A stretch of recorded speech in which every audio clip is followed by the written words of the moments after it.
Terima kasih teman-teman wartawan yang kami hormati. Terima kasih. Satu di sana. Satu di sini. Bukan untuk keluarga. Satu-satu.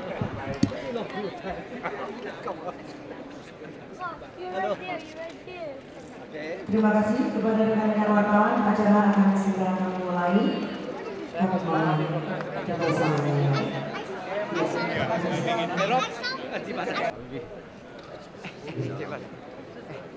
Kami mulai.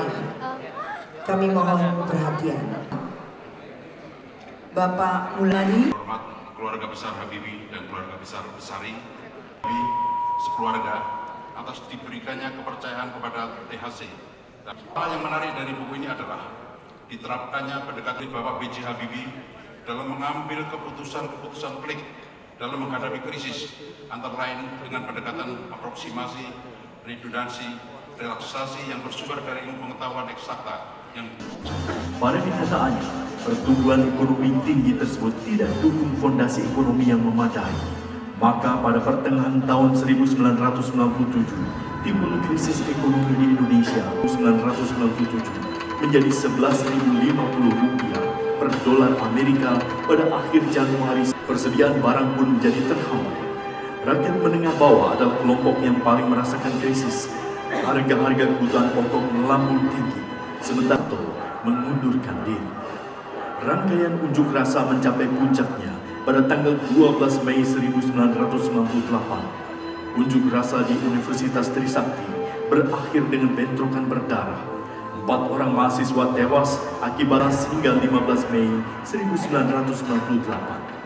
Kerusuhan mengorbankan ratusan jiwa dan benda.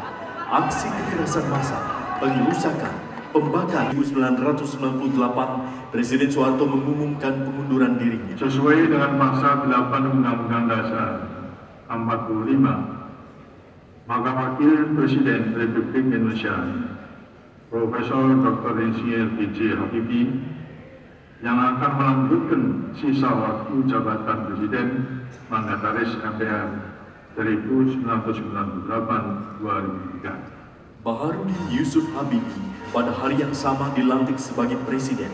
Mekanisme politik ini berlangsung secara konstitusional menurut pasal 8 Undang-Undang Dasar 45. Jika presiden mengundurkan diri, maka wakil presidenlah yang menggantikannya. Bismillahirrahmanirrahim. Berdasarkan pasal 9 Undang-Undang Dasar 1945,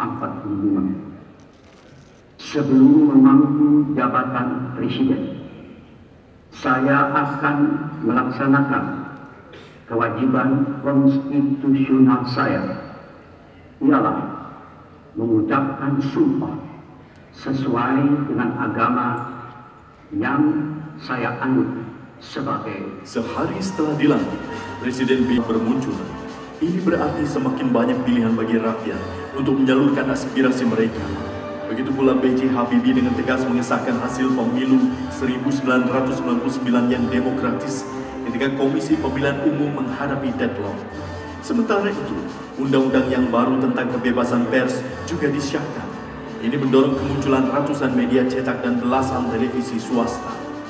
Dalam bidang hukum dan hak asasi manusia, diratifikasi sejumlah perjanjian-perjanjian dan konvensi internasional tentang penyiksaan serta tentang masalah hak-hak politik wanita yang berorientasi pasar.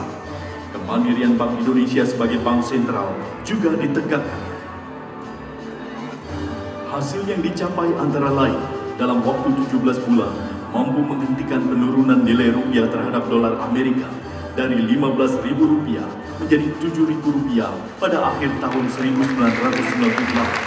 Sedangkan angka inflasi berhasil dijaga pada tanggal 19 Oktober 1999 malam hari telah menghasilkan 355 suara menolak, 322 menerima, 9 abstain, dan 4 tidak syah.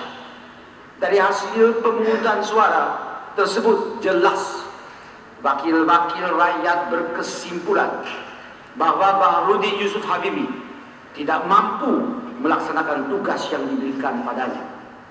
sebagai manusia yang amat mendambakan berkembangnya demokrasi di tanah air, yang diharapkan menjadi andalan bagi masa depan bangsa, maka saya menerima sepenuhnya hasil penilaian tersebut dengan tulus dan ikhlas.